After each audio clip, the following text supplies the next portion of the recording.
ಇನ್ನು ಚನ್ನಪಟ್ಟಣದಲ್ಲಿ ತನ್ನ ಪತಿ ಗೆಲ್ಲಬೇಕು ಅಂತ ಸಿಪಿ ಯೋಗೇಶ್ವರ್ ಅವರ ಪತ್ನಿ ಒಂದು ಹರಕೆಯನ್ನು ಕಟ್ಟಿಕೊಂಡಿದ್ರು. ಆ ಹರಕೆಯನ್ನು ಈಗ ಅವರು ತೀರಿಸಿದ್ದಾರೆ. ಹೊಳೆ ಆಂಜನೇಯ ದೇಗುಲದಲ್ಲಿ ಹರಕೆಯನ್ನು ತೀರಿಸಿದ್ದಾರೆ ಯೋಗೇಶ್ವರ್ ಅವರ ಪತ್ನಿ ಶೀಲಾ ಅವರು.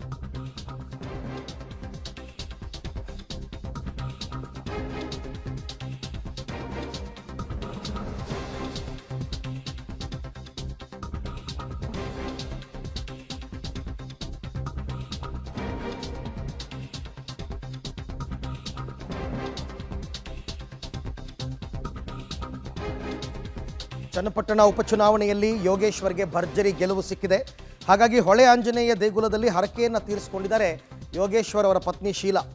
ಮಂಡ್ಯ ಜಿಲ್ಲೆ ಮದ್ದೂರಿನ ಹೊಳೆ ಆಂಜನೇಯ ದೇಗುಲಕ್ಕೆ ಅವರು ಭೇಟಿಯನ್ನು ಕೊಟ್ಟಿದ್ದರು. ದೇಗುಲದಲ್ಲಿ ದೀಪ ಹಚ್ಚುವ ಮೂಲಕ ಆಂಜನೇಯನಿಗೆ ವಿಶೇಷ ಪೂಜೆಯನ್ನು ಸಲ್ಲಿಸಿದ್ದಾರೆ.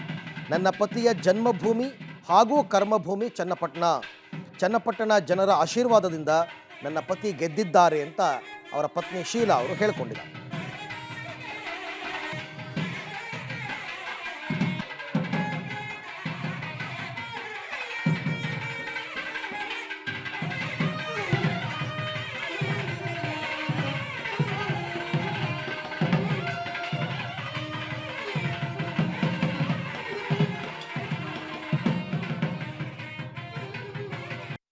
ತುಂಬಾ ಸಂತೋಷ ಆಗ್ತಾ ಇದೆ. ಹೊಳೆ ಆಂಜನೇಯ ಸ್ವಾಮಿ ದೇವಸ್ಥಾನದ ಒಂದು ಆಂಜನೇಯ ಸ್ವಾಮಿ ಕೃಪೆಯಿಂದ ನಮ್ಮ ಚನ್ನಪಟ್ಟಣ ಜನರ ಒಂದು ಆಶೀರ್ವಾದದಿಂದ ಅವ್ರು ಗೆದ್ಕೊಂಡ್ ಬಂದಿದ್ದಾರೆ. ತುಂಬಾ ಸಂತೋಷ ಆಗ್ತಾ ಇದೆ. ಇಲ್ಲೇನಾರು ಅರ್ಕೆ ಮಾಡ್ಕೊಂಡಿದ್ರಮ್ಮ? ಇಲ್ಲ, ಪೂಜೆ ಮಾಡಿದೀನಿ ಅಷ್ಟೇ. ನಮಗೆ ಪ್ರದೀಪಾಚಾರ್ಯ ಸ್ವಾಮಿಗಳು ಹೋಮ ಎಲ್ಲ ಹೇಳಿದ್ರು, ಅದೆಲ್ಲ ಮಾಡಿದೀನಿ. ಅಭಿಷೇಕ ಕೊಟ್ಟಿದ್ದೆ, ಒಳ್ಳೇದಾಗಿದೆ. ಎಲ್ಲರೂ ಆಗಿದೆ. ಮುಂದೆ ಈ ಕ್ಷೇತ್ರದಲ್ಲಿ ಏನಾರ ಒಂದು ಪುಣ್ಯಕ್ಷೇತ್ರ ಒಳ್ಳೆ ಏನಾರ ಮಾಡೋಕೆ ಏನಾರ ಅನ್ಕೊಂಡಿದ್ದೀರಾ? ಏನಾರ ಮಾಡ್ತೀರಾ? ದೈವ ಸಂಕಲ್ಪ ಇದ್ರೆ ಎಲ್ಲಾನು ಮುಂದಿನ ದಿನಗಳಲ್ಲಿ ಎಲ್ಲ ಒಳ್ಳೆದಾಗುತ್ತೆ.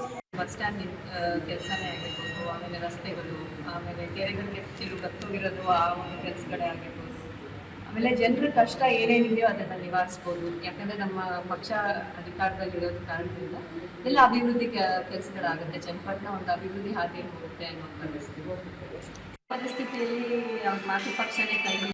ದೇವೇಗೌಡರು, ಕುಮಾರಸ್ವಾಮಿ ಅವರೆಲ್ಲ ಬಂದು ತಿಂಗಳುಗಟ್ಟಲೆ ಪ್ರಚಾರ ಮಾಡಿದ್ರು ಕೂಡ ಜನ ಕಾಂಗ್ರೆಸ್ ಸರ್ಕಾರದ ಮೇಲೆ, ಸರ್ಕಾರದ ಗ್ಯಾರಂಟಿಗಳ ಮೇಲೆ ನನ್ನ ಮೇಲೆ ವಿಶ್ವಾಸ ಇಟ್ಟು ಇದನ್ನು ಗೆಲ್ಸ್ಕೊಟ್ಟಿದ್ದಾರೆ. ನನಗೆಲ್ಲೋ ಮೊದಲು ಆತಂಕ ಇತ್ತು. ಎಲ್ಲೋ ದೇವೇಗೌಡರು ಬಂದು ಹಗಲು ರಾತ್ರಿ ಪ್ರಚಾರ ಮಾಡೋದು ನೋಡಿದಾಗ ಆದರೆ ಜನ ಅವರು ಸ್ವಾರ್ಥ ಅಂತೇಳಿ ಅರ್ಥ ಮಾಡಿಕೊಂಡು ಅಂತಿಮವಾಗಿ ನನಗೆ ಅವಕಾಶ ಮಾಡಿಕೊಟ್ಟು ಇದು ಕಾಂಗ್ರೆಸ್ ಸರ್ಕಾರದ ಗ್ಯಾರಂಟಿಗಳು, ಸಿದ್ದರಾಮಯ್ಯನವರು, ಡಿ.ಕೆ. ಶಿವಕುಮಾರ್ ಅವರು, ಸುರೇಶ್ ಅವರು ಎಲ್ಲ ಸಂಘಟಿತವಾಗಿ ಕೆಲಸ ಮಾಡಿದ್ವಿ. ಹಂಗಾಗಿ ಗೆಲುವು ನನಗೆ ಕಳೆದ ಒಂದು ವಾರದಲ್ಲಿ ನಾನು ಅಂದಾಜು ಮಾಡಿದ್ದೆ. ಬೂತ್ವಾರು ಅಂದಾಜು ಮಾಡಿ 30,000ಕ್ಕಿಂತ ಹೆಚ್ಚಿಗೆ ಓಟಲ್ಲಿ ಗೆಲ್ತೀವಿ ಅಂತೇಳಿ ಮಾನ್ಯ ಮುಖ್ಯಮಂತ್ರಿಗಳಿಗೆ, ಮಾನ್ಯ ಉಪಮುಖ್ಯಮಂತ್ರಿಗಳಿಗೆ ನಾನು ಹೋಗಿ ವರದಿಯನ್ನು ಕೊಟ್ಟಿದ್ದೆ. ನನ್ನ ಅಣತಿಯಂತೆ ಒಂದು 4,000 ಓಟ್ ಕಡಿಮೆ ಬಂದಿದೆ. ಅದಕ್ಕೆ ಏನು ಕಾರಣ ಅಂತ ನಮಗೆ ಗೊತ್ತಿದೆ. ಆದರೆ ನಮ್ಮ ನಿರೀಕ್ಷೆಯಂತೆ ಜನ ನನಗೆ ಆಶೀರ್ವಾದ ಮಾಡಿದ್ದಾರೆ. ಮತ್ತು ಜನ ಒಪ್ಪಲಿಲ್ಲ. ಈ ದೇವೇಗೌಡರು, ಕುಮಾರಸ್ವಾಮಿ ಅವರ ಸ್ವಾರ್ಥ ರಾಜಕಾರಣ, ಅವರೇ ಕುಟುಂಬದ ರಾಜಕಾರಣ ಮಾಡಿಕೊಳ್ಟೋದನ್ನು ತಾಲೂಕಿನ ಜನ ತಿರಸ್ಕಾರ ಮಾಡಿದ್ದಾರೆ. ನಾನು ಜನಗಳ ಮಧ್ಯೆ ಇದ್ದೀನಿ. ಕಳೆದ 1-2 ಚುನಾವಣೆಯಲ್ಲಿ ವಿನಾಕಾರಣ ಸೋತಿದ್ರು ಕೂಡ ಜನಸಂಪರ್ಕ ನಾನೇನು ಬಿಟ್ಟಿರಲಿಲ್ಲ. ಜನಗಳಿಗೆ ನನ್ನ ಮೇಲೆ ವಿಶ್ವಾಸ ಇತ್ತು. ನನ್ನನ್ನು ಮತ್ತೆ ಪುನರಾಯ್ಕೆ ಮಾಡಿದ್ದಾರೆ. ಕುಮಾರಸ್ವಾಮಿ ಅವರು 6 ವರ್ಷದಿಂದ ತಾಲೂಕನ್ನು ಹಾಳು ಮಾಡಿಟ್ಟಿದ್ದಾರೆ. ಅವರೇನು ಕೆಲಸ ಮಾಡಲಿಲ್ಲ. ಬರೀ ಸುಳ್ಳು ಹೇಳ್ಕೊಂಡು ಭಾವನಾತ್ಮಕವಾಗಿ ಸುಳ್ಳನ್ನ ಸತ್ಯವಾಗಿ ನಿರೂಪಿಸೆ ಮಾಡಲು ಹೊರಟರು. ಇವತ್ತು ಜನಗಳ ಮುಂದೆ ಅವರು ಬೆತ್ತಲಾಗಿದ್ದಾರೆ. ಚುನಾವಣೆ ಬಂದು ಕ್ಷೇತ್ರ ಉಳ್ಕೊಂಡ್ಬಿಟ್ರೆ ಅವರೇನು ಇಲ್ಲಿ ಜಾದು ಮಾಡಿಬಿಡೋಕ್ಕಾಗಲ್ಲ. ನಾವು ನಿರಂತರ ನಾನು ಕ್ಷೇತ್ರದಲ್ಲಿ ಇರ್ತಕ್ಕಂಥವನು. ಜನಗಳಿಗೆ ಅವ್ರ ಮೇಲೆ ಪ್ರಭಾವ ಅವರು ಕಡಿಮೆ ಆಗಿದ್ದಾರೆ. ಅವರೇನು ಜಾತಿ ಕಾರ್ಡ್ ಪ್ಲೇ ಮಾಡ್ತಿದ್ರಲ್ಲ, ಅದೆಲ್ಲ ಮೀರಿ ಇವತ್ತು ಜನ ಅಭಿವೃದ್ಧಿಗೆ ಮತ್ತು ಪರ್ಯಾಯ ನಾಯಕತ್ವಕ್ಕೆ ಒಲವನ್ನು ತೋರಿಸ್ತಾ ಇದ್ದಾರೆ. ಹಂಗಾಗಿ ಇವತ್ತು JDSನಲ್ಲಿ ದೇವೇಗೌಡರನ್ನ, ಕುಮಾರಸ್ವಾಮಿ ಅವ್ರನ್ನ, ನಿಖಿಲ್ ಕುಮಾರಸ್ವಾಮಿ ಅವ್ರನ್ನ ಜನ ಸರಸಡ್ಗೂ ತಿರಸ್ಕಾರ ಮಾಡಿದ್ದಾರೆ.